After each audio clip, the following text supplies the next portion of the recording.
Depuis son introduction au Mali, la réputation du semoir philippin a gagné toute l'Afrique de l'Ouest. Pour tous ceux qui s'activent dans l'agriculture, plus précisément dans la riziculture, l'avènement de ce semoir est venu avant tout combler un grand déficit en matière d'amélioration de la pratique du semis.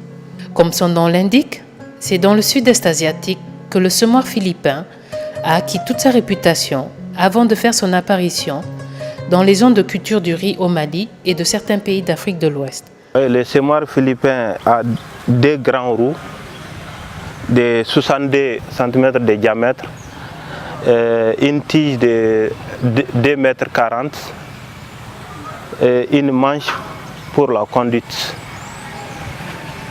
On l'appelle semoir philippin parce que le prototype vient des Philippines. C'est pourquoi quand on a modifié, le nom est resté. Selon les chercheurs et les agriculteurs qui l'ont testé, le semoir philippin comporte de nombreux avantages.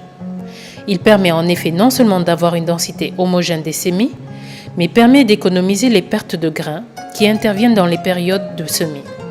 Rien que sur ce dernier aspect, son introduction constitue un grand progrès pour les paysans. Avec l'utilisation du semoir philippin, on a l'avantage de gagner en main-d'œuvre et en temps de travail et ça réduit beaucoup la pénibilité du travail. La germination est uniforme et ça nous permet également d'économiser les semences. Parce qu'avec le semis, si on peut comparer le semis à la volée par exemple, l'utilisation du semoir philippin permet d'économiser à peu près les semences de près de 75%. Et par rapport au repiquage, on économise également les semences de près de 50%.